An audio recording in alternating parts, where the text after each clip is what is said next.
Selamat pagi Romo, Bruder Suster, Bapak Ibu, OMK, dan adik-adik sekalian. Pagi ini marilah kita mengikuti renungan dari Pak Kristo Nugroho, Seksi Katekese Paroki Jagakarsa Gereja Ratu Rosari. Renungan diambil dari Injil Matius, bab 5, ayat 27 sampai 32. Allah menginginkan kita hidup suci. Suami istri sebelum pernikahan, ketika mereka baru berjumpa pertama kali, saling tertarik satu sama lain melalui tahap pandangan pertama. Rasa ketertarikan satu terhadap yang lain ini berawal secara fisik, visual.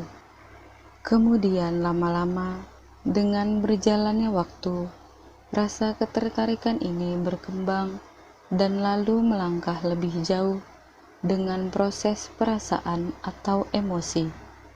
Artinya, ketertarikan secara fisik beralih ke tahap yang bukan lagi bersifat fisik, tetapi perasaan hati.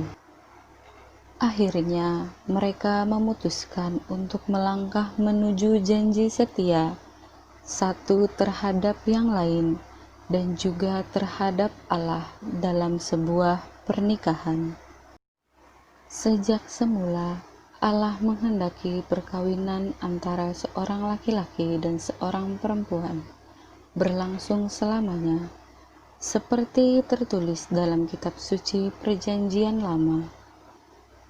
Lalu Tuhan Allah membuat manusia itu tidur nyenyak. Ketika ia tidur, Tuhan Allah mengambil salah satu rusuk daripadanya, lalu menutup tempat itu dengan daging. Dan dari rusuk yang diambil Tuhan Allah dari manusia itu, dibangunnyalah seorang perempuan, lalu dibawanya kepada manusia itu. Lalu berkatalah manusia itu, "Inilah dia, tulang dari tulangku dan daging dari dagingku. Ia akan dinamai perempuan, sebab ia diambil dari laki-laki. Sebab itu, seorang laki-laki akan meninggalkan ayahnya dan ibunya dan bersatu dengan istrinya, sehingga keduanya menjadi satu daging." Allah sendiri menghendaki agar ikatan cinta antara suami dan istri berlangsung seumur hidup. Dalam Injil hari ini, Yesus berkata bahwa bila seorang laki-laki memandang seorang perempuan yang bukan istrinya dan berhasrat untuk memilikinya, ia sudah berbuat zina dalam hatinya. Zina adalah perbuatan dosa besar. Pada zaman Yahudi kuno, seseorang yang berkedapatan berzina akan dihukum dengan cara yang kejam, yaitu cairan besi panas dituangkan ke dalam mulutnya hingga orang itu mati. Allah itu kudus, seperti kita baca dari Imamat. Berbicaralah kepada segenap jemaah Israel dan katakan kepada mereka, "Kuduslah kamu, sebab Aku, Tuhan Allahmu, kudus." Dalam khotbah di bukit, Yesus juga berkata, "Berbahagialah orang yang suci hatinya, karena mereka akan melihat Allah."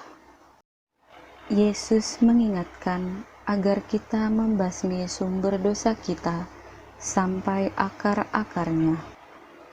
Ia berkata, "Dan jika tanganmu yang kanan menyesatkan engkau, penggalah dan buanglah itu, karena lebih baik bagimu jika satu dari anggota tubuhmu binasa daripada tubuhmu dengan utuh masuk neraka."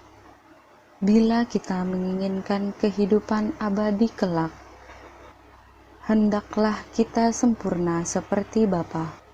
Ia juga berkata, Karena itu, haruslah kamu sempurna, sama seperti Bapamu yang di surga adalah sempurna. Untuk itu, marilah kita selalu berjuang dengan selalu mohon rahmat Roh Kudus. Sekian renungan dari Pak Kris. Semoga kita semua dapat menanggapinya dengan melaksanakan firman Tuhan. Selamat beraktivitas. Tuhan memberkati.